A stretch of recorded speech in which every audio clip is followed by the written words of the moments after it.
के बल बैठ जाइए। वज्रासन में विश्राम।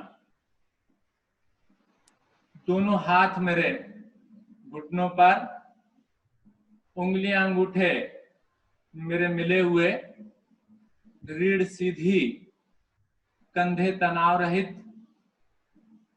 और इस प्रकार बैठकर देखें कहां पर भाव आ रहा है। सर्वप्रथम घुटनों पर। जिनको घुटनों में बहुत ज्यादा दर्द हो वो इसे ट्राई ना करें। कम हो तो अपने घुटनों के नीचे किसी प्रकार का कुशन रखकर आप बैठ सकते हैं, और घर में अपने गद्दे पर, बेड के ऊपर, गद्दे के ऊपर वज्रासन लगाने की कोशिश करें। कुछ दिन के बाद धीरे धीरे धीरे धीरे अभ्यास हो जाएगा और आपको घुटनों का दर्द में भी लाभ मिलेगा। इसके अतिरिक्त पिंडलियों पर दबाव है, और पिंडलियां दबने से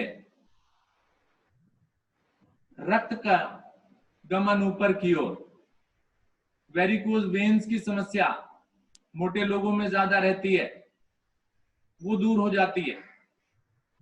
मेरी पिंडलियां सूज जाती हैं, नलिकाएं, रक्त नलिकाएं दिखाई देने लगती हैं त्वचा में से, उसके दोष दूर हो जाते हैं जब मैं वज्रासन में बैठता हूं तब। इसके अतिरिक्त पाचन निष्कासन भी प्रभावित होता है मेरा।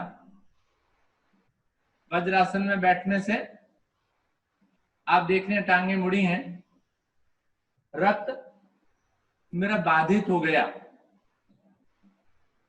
जिसके कारण ऊपर वाले सेक्शन में रक्त की प्रचुर मात्रा से मेरा पाचन प्रभावित होता है, निष्कासन भी प्रभावित होता है।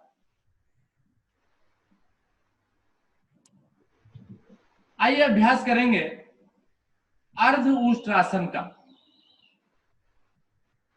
उसके लिए क्या करना है मुझे? दोनों हाथ मेरे घुटनों पर हैं और धीरे धीरे घुटनों के बल खड़े हो जाना। मुझे घुटनों के बल खड़े हो जाइए। दोनों हाथ शरीर के साथ हैं, घुटनों को खोल लीजिए। दायां घुटना दाईं ओर, बायां घुटना बाईं ओर। दोनों हाथ कमर के पीछे।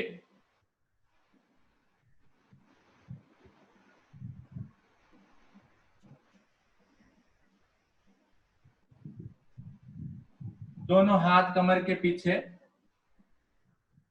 श्वास भरें, धीरे धीरे पेट वाले भाग को आगे की ओर और कमर को पीछे की ओर मोड़ते चले जाएं। कंधे पीछे मुड़ेंगे मेरे, लेकिन मेरा मेन फोकस मेरी कमर। रीढ़ को पीछे की ओर मोड़िए। अर्ध उष्ट्रासन है ये, यानी उष्ट्रासन की पूर्ण स्थिति नहीं, आधा उष्ट्रासन हम ले रहे हैं। कमर को प्रभावित कर रहे हैं, जो कठोर भाग है मेरा। मोड़ते ही नहीं है हम। मोड़िए इसे पीछे की ओर, रीढ़ को प्रभावित कीजिए। धीरे धीरे वापस आ जाइए। दोनों घुटनों को मिलाइए, वज्रासन में आ जाइए।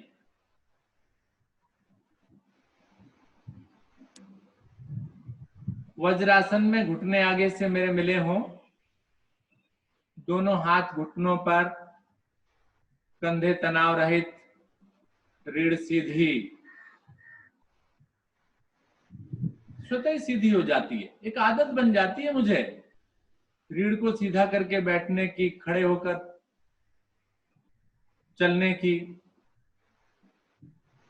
आगे झुकने की क्या जरूरत है, पीछे झुकने की क्या जरूरत है? सीधे होकर के बिल्कुल चलिए। क्या लाजवाब पर्सनैलिटी लगेगी आपकी जब आप सीधे होकर के चलेंगे तन कर। बहुत सुंदर लगेगा, अच्छा लगेगा। मंडूकासन का भी अभ्यास करेंगे हम। दोनों हाथों को आगे लाएं,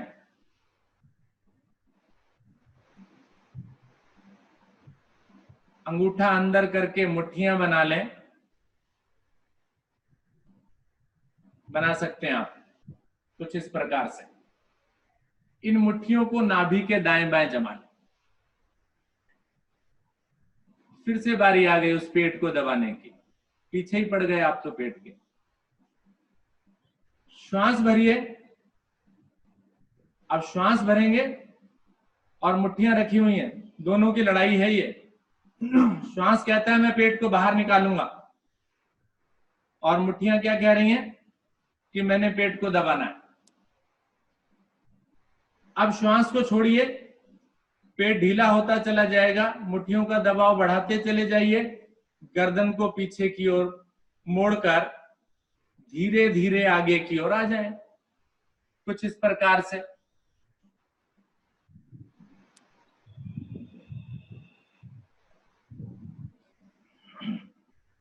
और रुक जाएं इसी स्थिति में। मेरा पेट प्रभाव में, मणिपुर चक्र कहते हैं, नाभि वाला प्रदेश, वो प्रभाव में, गर्दन भी प्रभाव में, गर्दन की गोटियां प्रभाव में, खिंची हुई गर्दन है, सर्वाइकल वाला भाग भी प्रभाव में, सर्वाइकल की दिक्कत भी रहती है। रुके ऐसी स्थिति में और सांसों को सामान्य कर लें। थोड़ा नीचे और जा सकते हैं तो चले जाएं, अपने फेफड़े जो हैं वो घुटने से लग जाते हैं, लेकिन अब मोटे लोग बोलेंगे भाई हमारा तो पेट ही रास्ते में आ रहा है। कोई बात नहीं, पेट भी नॉर्मल हो जाएगा। कोशिश तो करूं मैं। दबाइए उसे अच्छे से, नेत्रों को बंद रखिए, जहां प्रभाव आ रहा है प्रभाव आने दीजिए। चलिए धीरे धीरे वापस आ जाएं, धीरे धीरे आना होता है। और दोनों हाथ घुटनों पर रख लें,